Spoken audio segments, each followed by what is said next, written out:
you to those of you who are joining us here today for Women to Lead, a panel discussion of local powerhouse women leaders to dialogue on how we can and do work together to improve the quality of life for our communities. We are here today to share in our unequivocal support for mayoral candidate and Vice Mayor of Sunnyvale, Nancy Smith, because together we are stronger. Together we can make a change, and together we can move towards a more green economy that supports sustainable transportation and housing and education, while simultaneously supporting and encouraging the work of friends in neighboring cities. So thank you so much again for being here with us today. My name is Lori Cunningham, and I am the board president for the Cupertino Union School District. And I will be taking you through some tips for using our Zoom format today, as well as some introductions here. So some audience guidelines. Our Zoom format is interactive. When you do have questions, please feel free to use the tools that Zoom has for us. There's the chat feature down at the bottom of your screen, as well as under your participants, you should be able to raise your hands. So in chat, and then you can also use your mute function. If you are called on to speak, you can go ahead and unmute yourself. And if bandwidth becomes a problem at any time, just go ahead and stop your video. And then in your participants pane, there is also a way to be able to express some reactions or raise your hand if you have a question, and provide for some feedback for our panelists as we go today. As well as reactions can be used for that as well. So now I'm going to go ahead and introduce the panel. As I said, my name is Lori Cunningham, president of the CUSD Board of Education. CUSD is the largest K-8 school district in Northern California. We do serve portions of 6 separate cities, including about a quarter of the city of Sunnyvale. With that, I will go ahead and introduce the rest of our panel.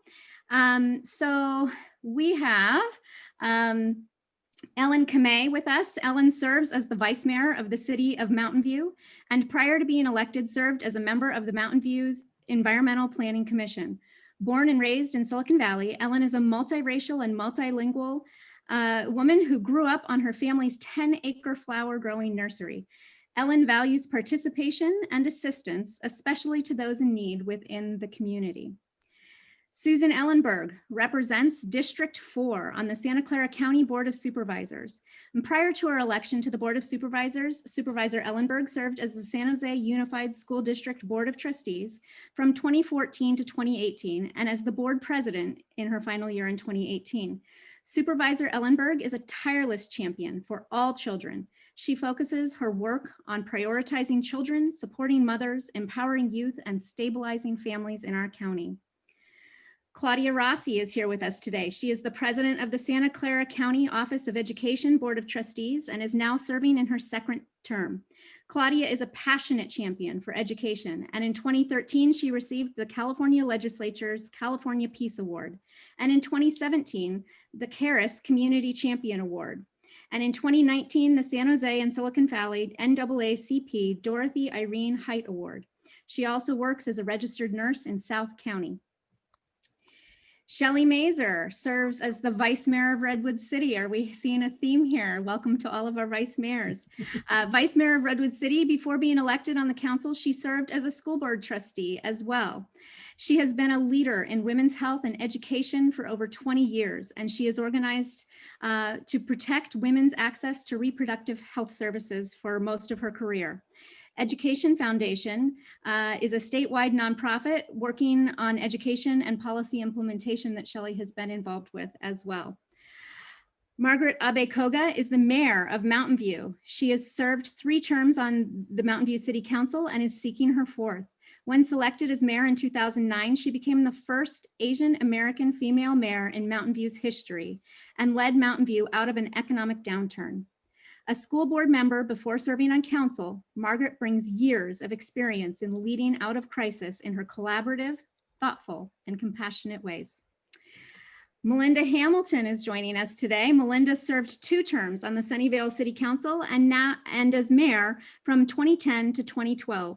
Thanks to her efforts, Sunnyvale now has a maternity leave policy for all council members. She now serves as the president of the Sunnyvale Education Foundation, working with principals, teachers, and district administrators to bring programs and build collaborative relationships in the district. And last, but certainly not least, is current Vice Mayor of the City of Sunnyvale, Nancy Smith, who is currently working to become the first directly elected mayor in city history. Vice Mayor Smith works on bringing about innovative solutions to problems like growing income equality, equity, affordable housing, and is known for her work towards sustainable economic and ecological practices. So thank you all for being here with us today. And with that, I am going to go ahead and turn the panel discussion over to Nancy Smith. Thank you so much, Lori. I appreciate that round of introductions and all the fabulous women who are joining us today. I also want to give a shout out to Sarah Lamnan, who is on the Hayward City Council. So she's helping on the back end as well today, monitoring Facebook, etc. So I just want to say that I didn't win until I had women on my team. So when I ran for council in 2005, I came almost fresh out of a tech field with a lot of men and a lot of support from the men in my life and friendships, but it wasn't enough to help me win. And I changed my approach for 2016. Why? Because women have a very holistic way of looking at problems and working collaboratively and cooperatively to help solve problems. And so when I ran in 2016 for city council, I surrounded myself with smart, powerful women, as well as supportive men. And I won with the most votes of any city council member ever in Sunnyvale. And I've just come to realize and appreciate women. Women leaders are making a huge positive impact in Santa Clara County, in the state level, and even nationally. And today I'm happy to have join us some, not all, of course, of the amazing women leaders that I've gotten to know over my terms of service in public office. And we're here, we're committed, we are not afraid to tackle the biggest problems of our day. For instance, earlier today, Supervisor Ellenberg and I attended a meeting on how we can serve the unhoused people in our county. We know that we talked about how we're starting to take climate refugees from other areas that are hard hit, and so we're right in the thick of addressing some of the problems of the day. And we're facing problems with housing, economic recovery, transportation, and education. And all those solutions that we come up with need to take the environment and sustainable practices into account. So today we could spend hours with any one of these women and get a lot of good ideas about how we can face our challenges together. But today we're going to get a sampler of how these women leaders are poised to address the policy issues we face. So I'm delighted to introduce them to you and proud that they are supporting my candidacy to become the first directly elected mayor of the city of Sunnyvale. Today, because of limited time, we have an hour. And those of us who can stay on a little later, but I'm going to ask my panelists to spend about 5 minutes to address the questions I'm going to pose. So you may not answer all of the questions, but you get to hear about 5 minutes from these amazing women. And so they may answer just 1 or 2 of the questions, and you get a chance to get to know them a little bit. So for the first question, each of us has demanding commitments like a career or family. So can you tell us one reason why you have pursued public office as well? So who would like to start? with that question? I'll start. Okay. I got mad. I was one of those people who started out as a community activist, and Nancy mentioned earlier that I set the maternity policy. I didn't actually have any kids when I ran for office, and by the time I ran for re-election, I had 2. So for me, it was really, there was an issue in my neighborhood that I was really passionate about, and I didn't see any other way to make a difference. I had done what I could without being elected, and decided that the only way to really have any influence on what I wanted to influence was to run. So I did. My experience was similar to Melinda's, and I think that it's, I've read that it is much more typical of women to run because they see a problem that they want to solve, as opposed to first deciding that I want to have a career as an elected person and then searching around for the office or the right trajectory. My youngest daughter was a freshman at Lincoln High School, and the school board was considering a proposal to reduce the number of credits required to graduate, and didn't seem like a good idea to me. I started to learn about it, to ask questions, to see if I could get on board and get excited. And the very short story is that a few months later, I decided to run for the seat and replace the trustee who wasn't giving me reliable answers. Great. I'll add on. I ran because I had kids, and I joke that every time I had a baby, I run for office. And it really was that I was happy working and helping other people run and win. But when I had my first child, a light bulb clicked, and I felt like I needed to do more. And so I ran for the County Board of Education. And then when I had my second baby, a month after, I started my campaign for city council. And then that was a time when we only had one woman, I believe, or the women were terming out. And there was an issue about the city building a childcare facility for low-income families. And it was teetering on the verge of being cut. And when I went to speak at a council meeting and saw there was nobody on the council that had children in our schools. I felt that that was a voice that was missing, and I felt that I wanted to be part of that voice. So that's the inspiration. Thank you. And I'd like to answer that in the spirit of being together with all of you. And I just want to start by speaking to the timeliness of our gathering here, Nancy, and all of you amazing women. This week we witnessed the services in honor of a Supreme Court justice that forever changed our country. And I had to record the moment where her casket was being led down the steps of the Capitol while women were lined up, women who serve in elected office were lined up saluting that moment.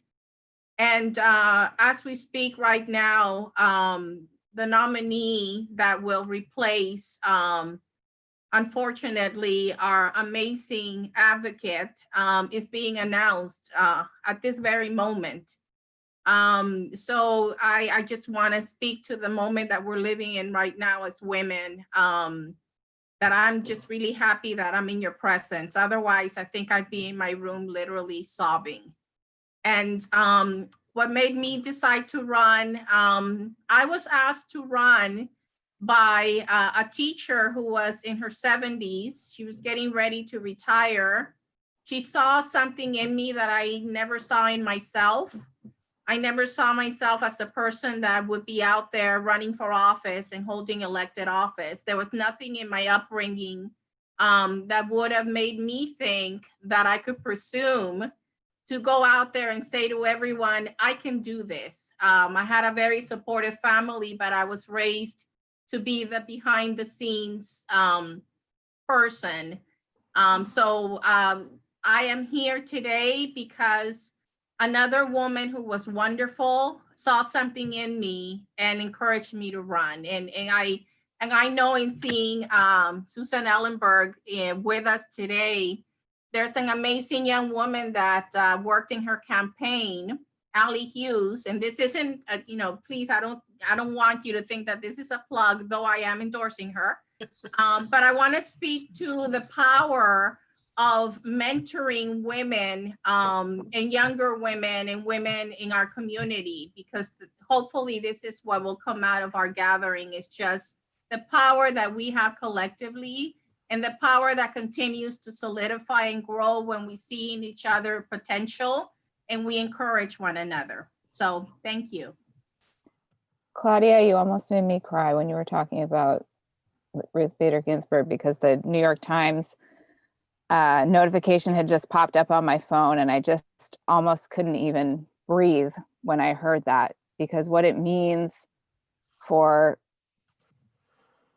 so many people across this country to have the Supreme Court altered in this way is just, it's hard to imagine the far-reaching impacts that it's going to have on people's lives, and it will put us back 50 years in terms of the gains that we've made for women, for people of color.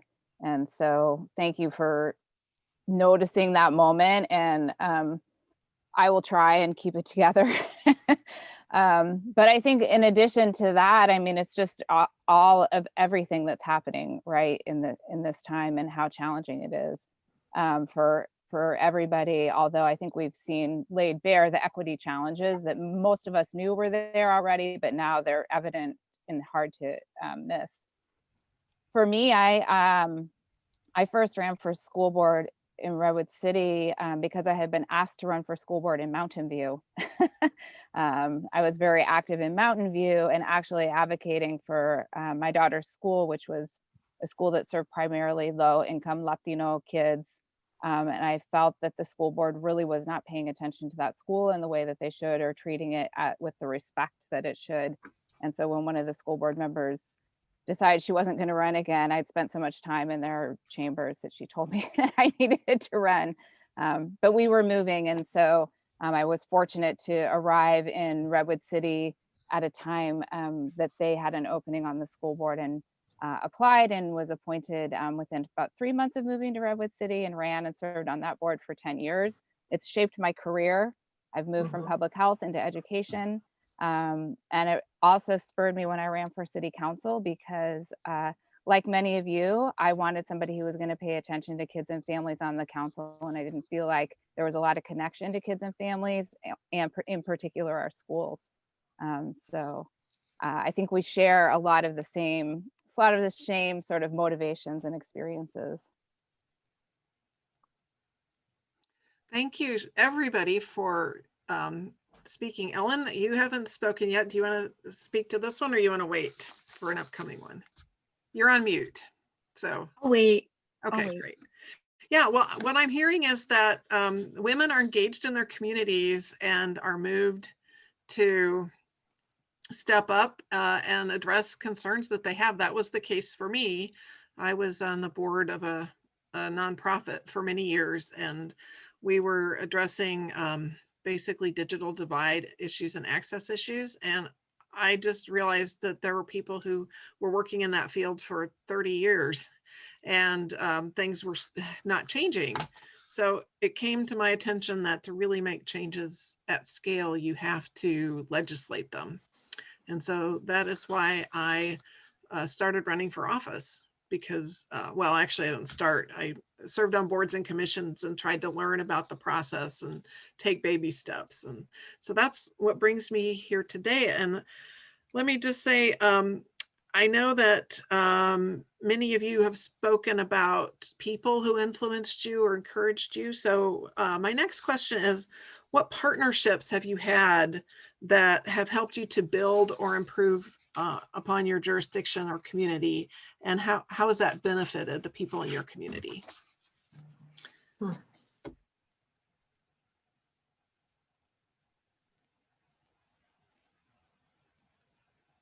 I know that some of you have worked on housing. I think Ellen, you had Sure. I wasn't sure.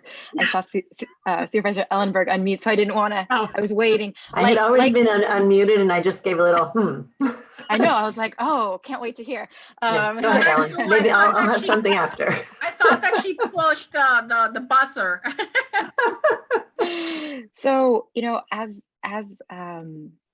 everyone was giving answers to the first question, I thought this is why it's so important to have women in elected office and having women at the table in terms of being able to tackle the toughest, most difficult policy decisions. And so when I think about this question, I am really heartened by the progress we've been able to make because of the amazing colleagues. One of them is here, our mayor, Margaret Abikoga, in terms of we've been able to look at the development in our community and figure out how do we bring community benefits. So the city of Mountain View has a citywide school strategy that we've been able to adopt because people have families, people have children, and they understand that housing is really important, but we also need a place for those children to go to school. We've created a jobs housing linkage fee. So understanding that in many of our cities, we're going to have, office, commercial development, but how do we leverage that to get what we need, which is housing?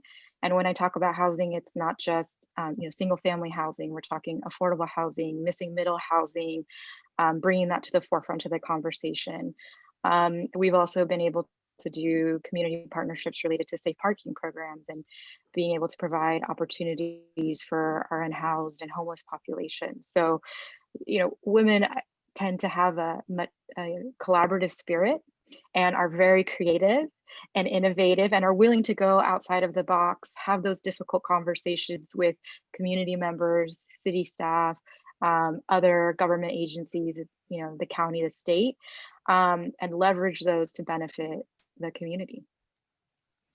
I will share a very different example of partnerships and community engagement during the summer in the midst of the protests against George Floyd, Breonna Taylor, and so many other killings of Black people by police. I really wanted to look for a place to have impact. I'm the chair of the County Public Safety and Justice Committee.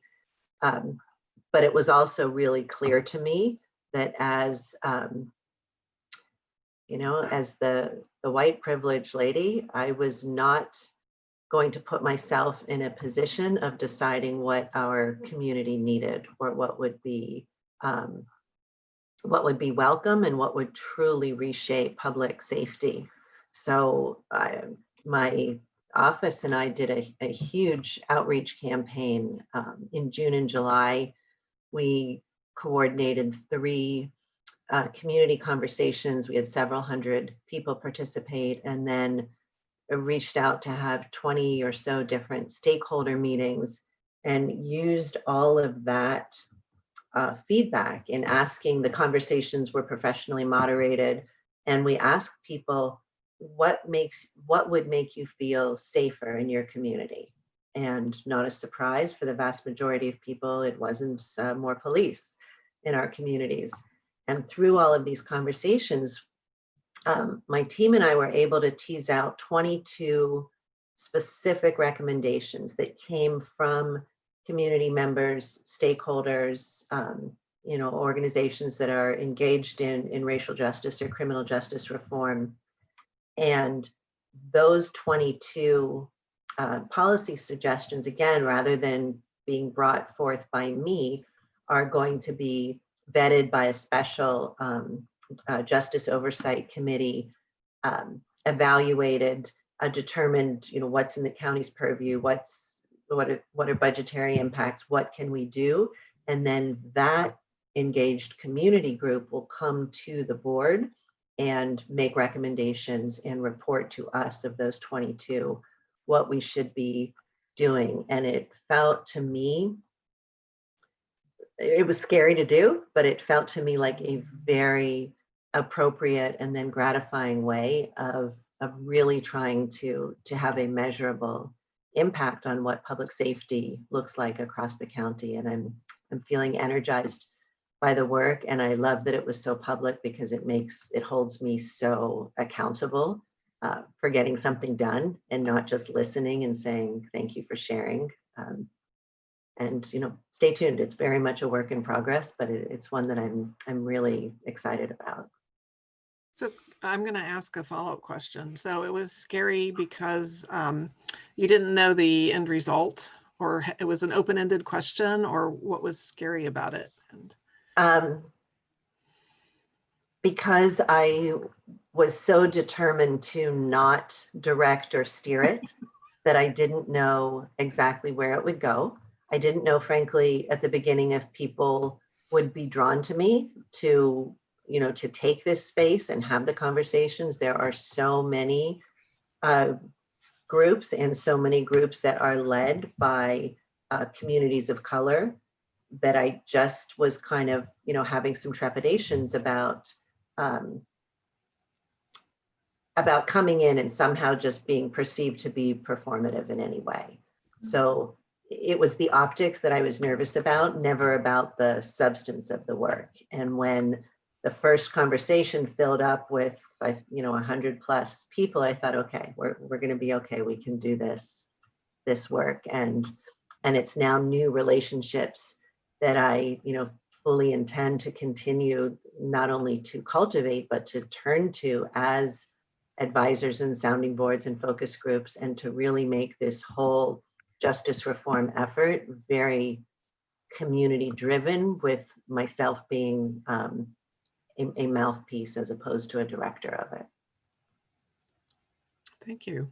And scary is good. I think, we stretch ourselves and we make, good, bold decisions when we stretch a little bit.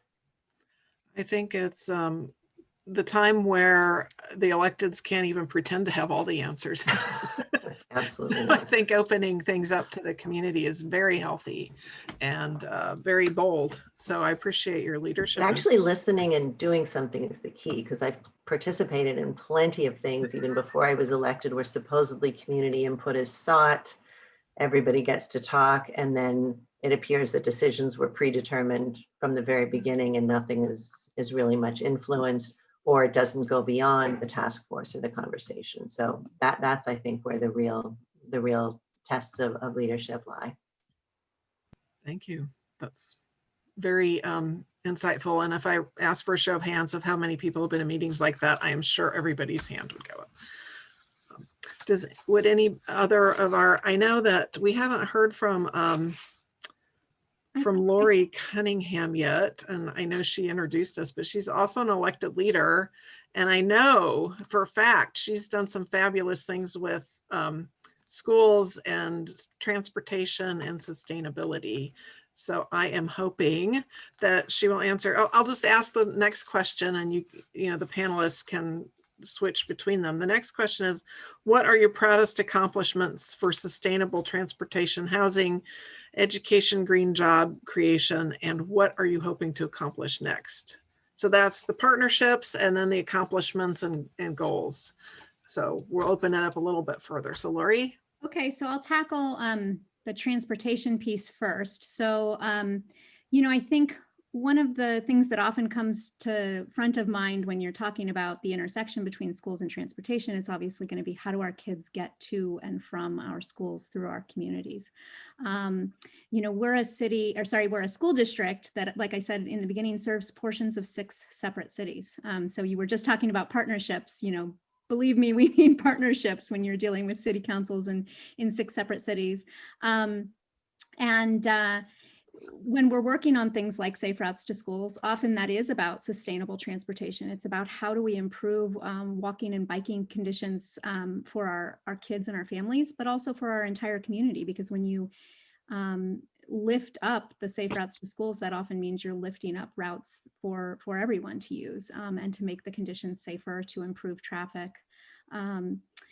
And so we've had several instances inside our school district boundary, but one that I can think of that was particularly challenging was the intersection. So we have a point in our cities in which 3 of our cities, Sunnyvale, Cupertino, and Los Altos, all come together at sort of a triangle cross point, where it also crosses the state highway on-ramps. It intersected with the county expressway, and it crossed a bridge across the water district.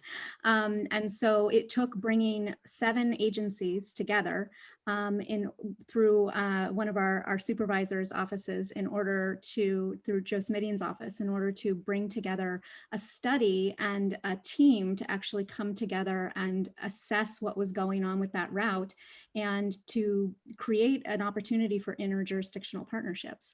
And through that process, Joe was kind enough to help us identify some funding within the county government in order to bring in a study, and also to bring in partners from all of those jurisdictions to really talk through that issue. And the result is that we have sort of proposal ready for grants package now that is going out for funding to start making improvements on those routes. And like I said, it will immediately benefit kids in the safe routes, but it will also increase opportunities for safe bike and ped, but also for the entire community going through some very complex interchanges and places where some really poor crossings and designs resulted from just years of everybody kind of putting Band-Aids on situations. So as far as green infrastructure, I would say, Nancy, actually your city is one of the ones that lifts that up to the attention of our school district, right?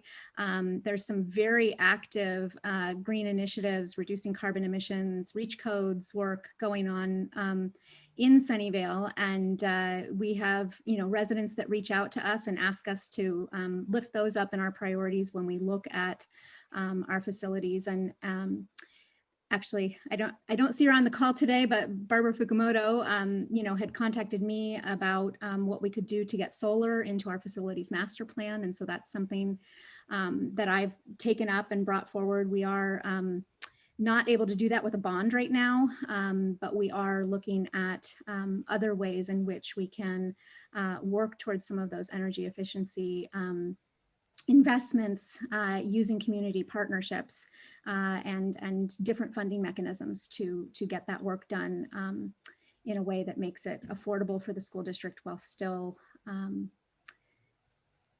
meeting both our financial goals as well as our policy goals from the standpoint of investing in reducing our impact and turning over, frankly, a better planet to our kids, which is why we do this work. So.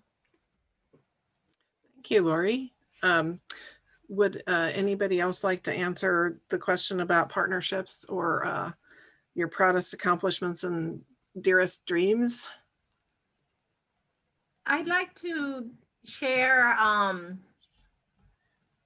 a passion of mine as a healthcare provider. My day job is in nursing. I am a registered nurse working in Gilroy, and the vast majority of my patients are men and women who work in the fields in really very difficult conditions. They get up at 4 a.m.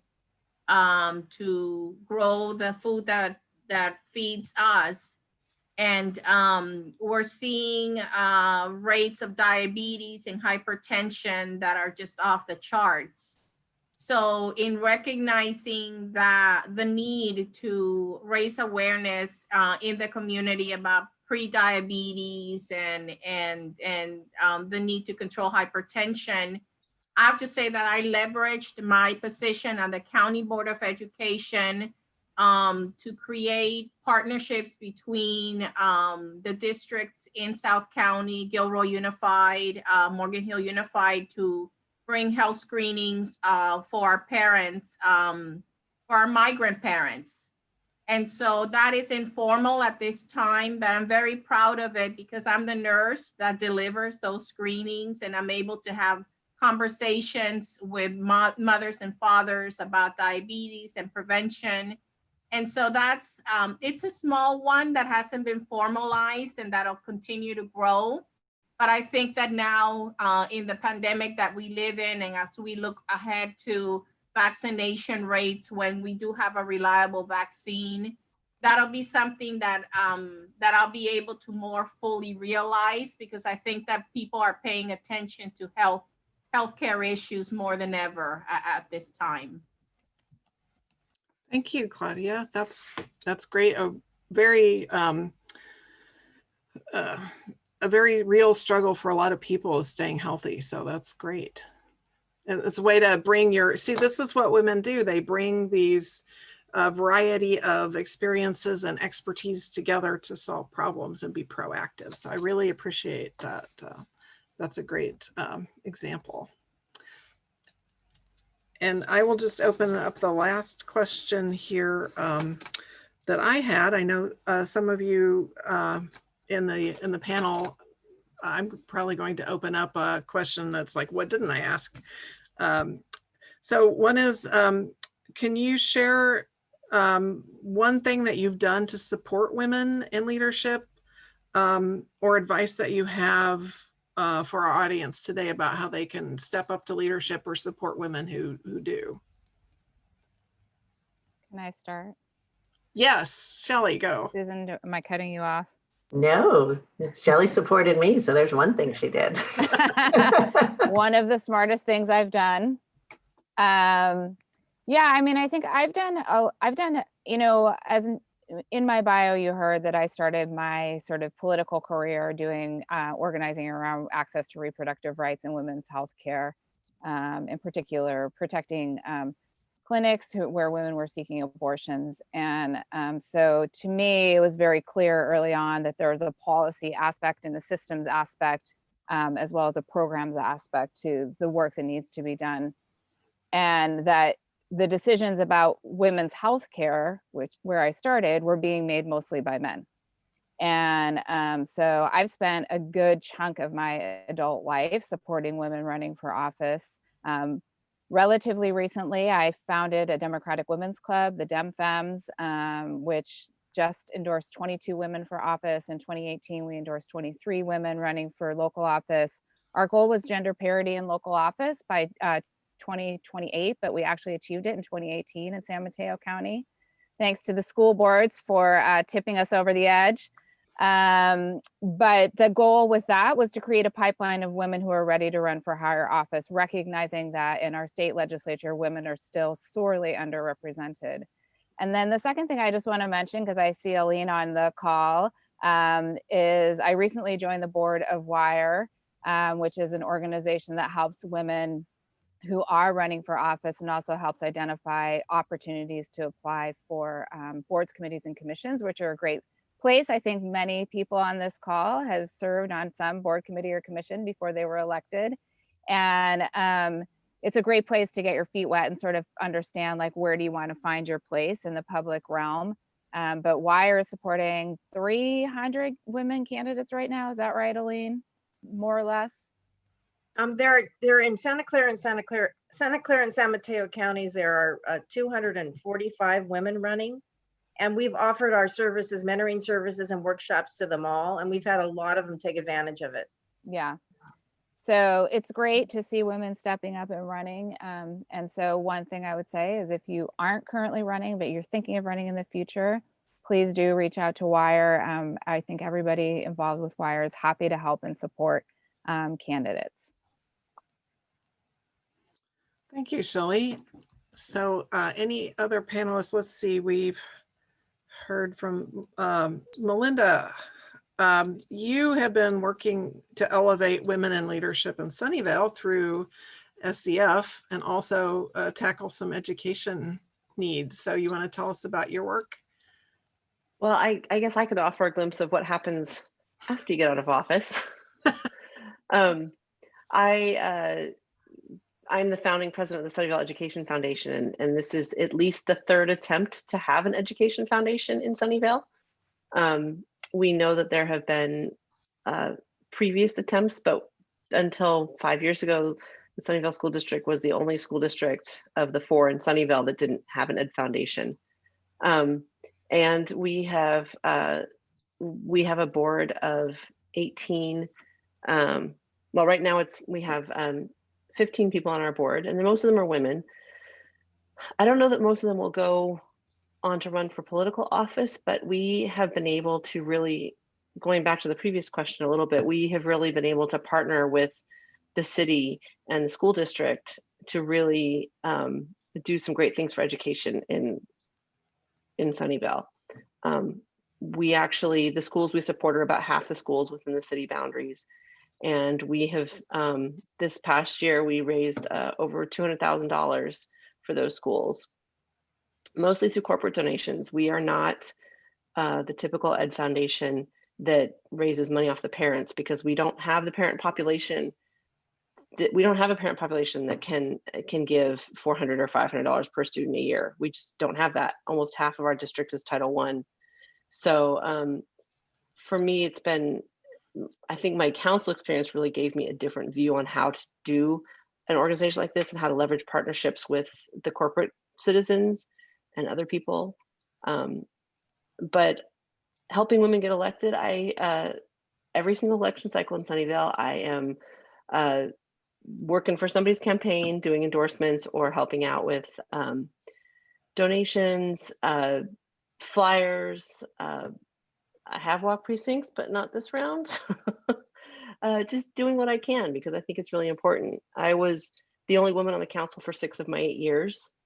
And unlike, I think it's Los Gatos maybe, which has Los Altos five. has Los 5. Altos has a 5-woman council. Mhm. I would We have really a like to get 6-woman to council in Redwood City. Bravo. I would really like to get to 3. Because in living memory, the Sunnyvale City Council has never had more than 2 women at once. And I think it's really important to have those voices and that energy there. Yeah, thank you, Melinda.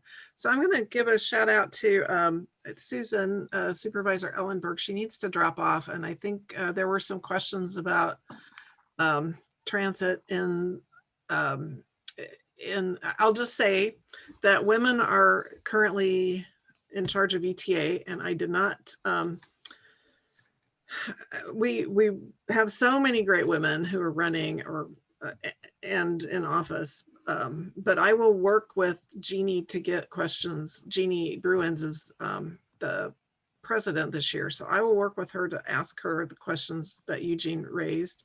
But Susan, I do want to just acknowledge you and thank you so much. Do you have anything to share with us before you need to drop off? I was just writing a little thank you so that I wouldn't interrupt you in the chat to everybody, and just noting how incredibly awesome and inspiring it is to be amongst all of these really strong, powerful, and very committed women. So a pleasure to be with all of you.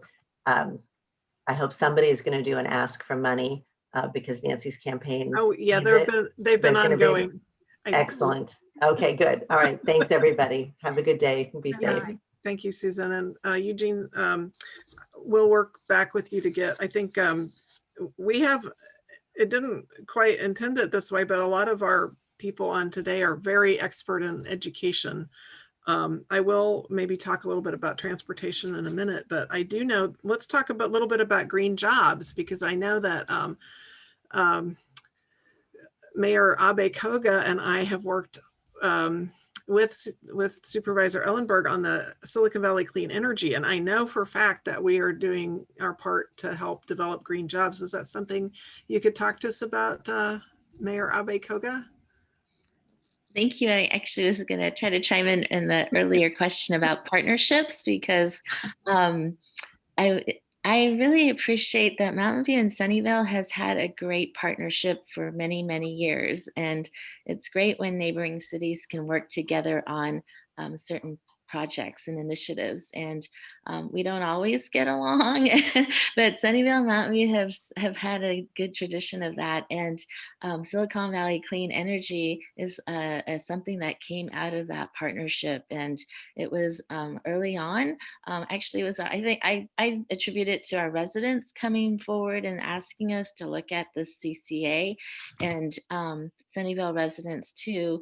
And Sunnyvale and Mountain View stepped up with the county, and I believe it was Cupertino, to be the 4 founding members, agencies, to provide the seed funding for the feasibility study that led to the creation. And it's exciting that Nancy will be our chair next year. But because of our SVCE, we've, at least in Mountain View, we've seen our numbers, our GHG emission numbers go down for the first time in the last year or two. So this is really just an exciting time. You know, this is the future. We're working on REACH codes, as Nancy mentioned.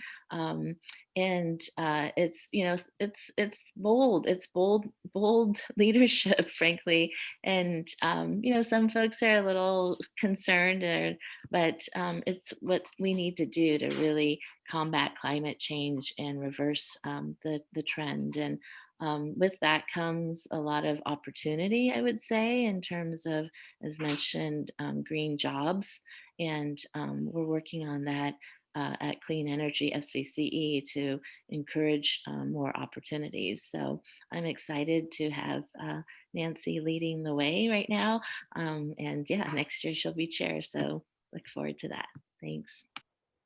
Yeah, it's thank you, Margaret. I appreciate that. And you're running as well. So please be sure to drop your links in the chat, and we'll show you some love too as a candidate. And then I think we haven't heard from Vice Mayor Kamei for a while. And so before she speaks up, I would like to just suggest that anybody who has questions for our panelists in the last few minutes, please put them in the chat and we'll see what we can do to tackle them. And I'll talk to the transportation questions after a little bit. So let's start with, close out the question for me portion with Ellen. So Ellen, you get the last word. And I'll have to say that Ellen, I'm the president of the League of California Cities Women's Caucus, and it's been fabulous to work with women to help get more women on corporate boards. We've had trainings, hearing from Betsy Berkemer-Creder, who literally wrote the legislation and a book about how to get women on boards. And Ellen will be moving up to the vice chair position next year. And so she's, you know, my successor. I'm super happy about that. So Ellen, tell us, Sure. you know, wrap up this part and we'll look for questions. So I just wanted to touch on the last question, which is, you know, supporting women. And thank you so much, Nancy, for sharing about what we're doing with the League of California Cities Women's Caucus. I think that is something that's a really important, nonpartisan, you know, way to support women. Is through different organizations. I saw Supervisor Ellenberg had her Dawn t-shirt on, and I'm a former member of Dawn, and I see our National Political Women's Caucus Silicon Valley chapter president here, Angelica Ramos Allen. I was a board member there, and so you really cut your chops on, you know, helping through political organizations. But I really wanted to say there's 2 ways that I know that we can support women. One of them is monetary, you know, making it easier for women to run is supporting them financially.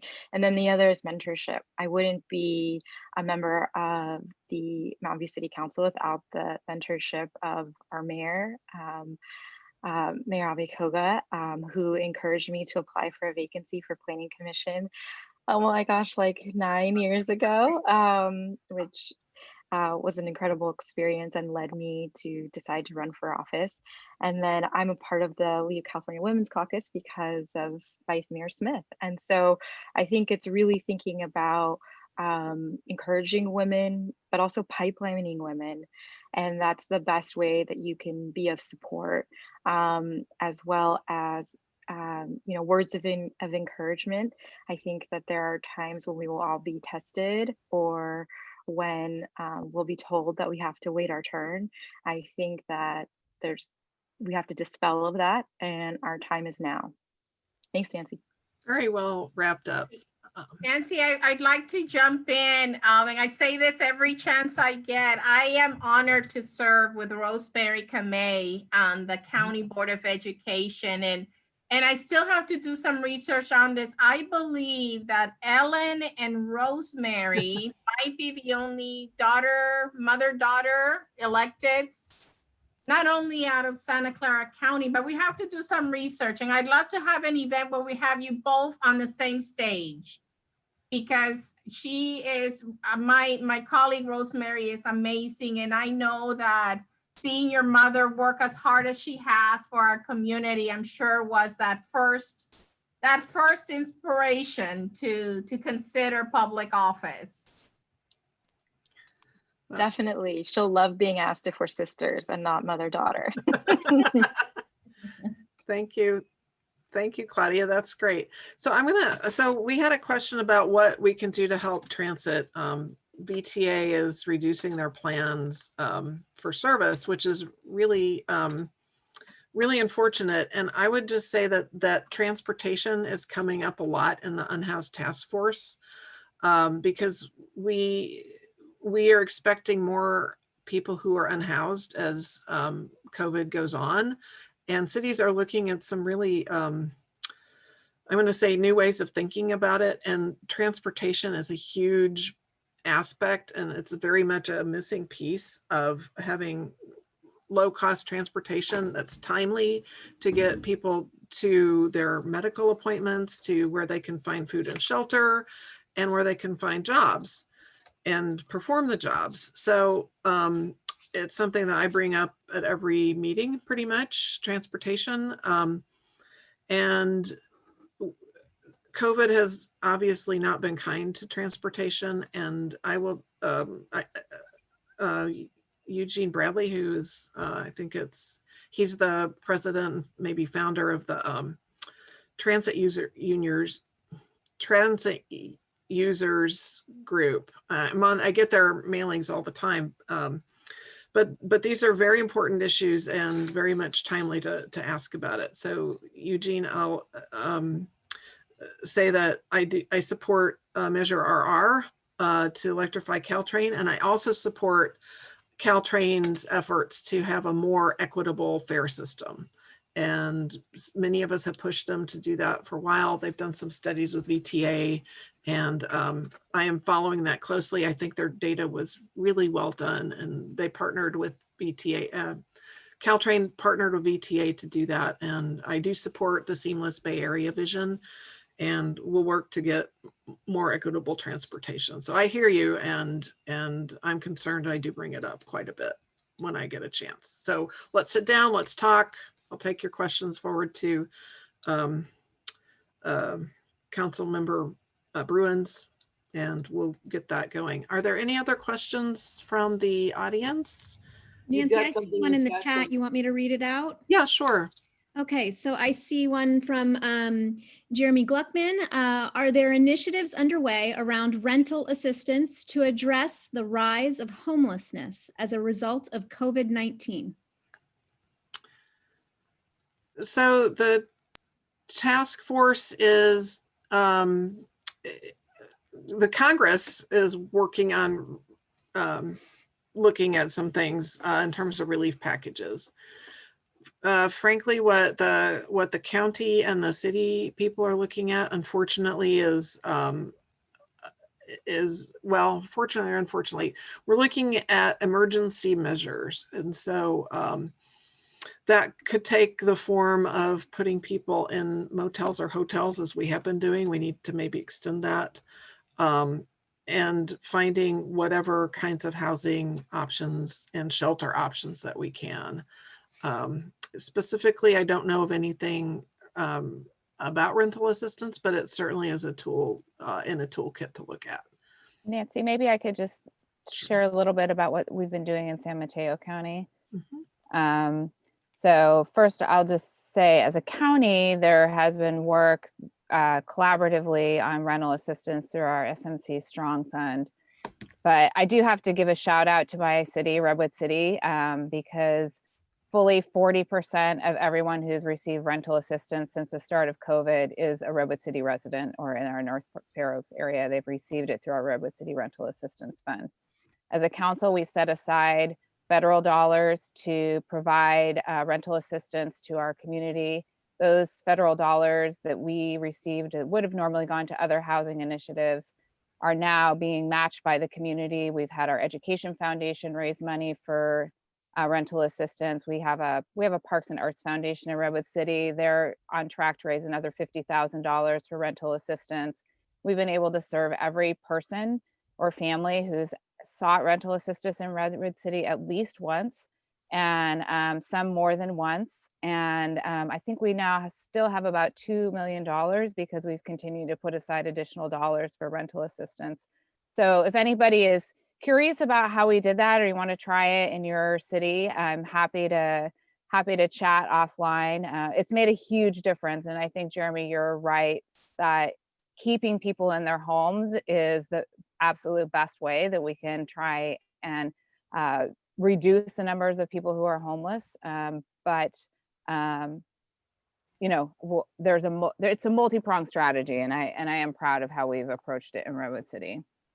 So Shelley, I'm going to demonstrate how awesome women are and say, please send me some information about that. That would be fabulous. I will, but you'll have to request it from me, because by the time I get back in front of my computer, I will forget to send it to you. But you know where to find me. I am a copious note taker, and I know you are. That's why I love sitting next to you in meetings.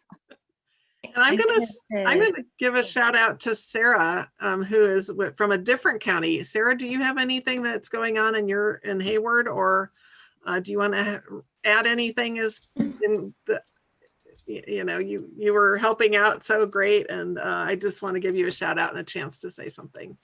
I appreciate that. It's just an honor to be in a room with such great electeds and such great women electeds. Hello to everybody.